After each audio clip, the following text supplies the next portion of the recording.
ശരത് സഭ.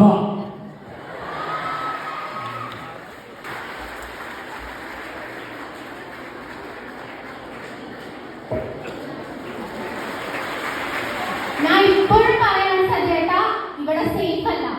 ഞാൻ ഒന്നുകൂടി പറയുന്നു, ഞാൻ ഇപ്പോഴും പറയാണ് സജേട്ടാ,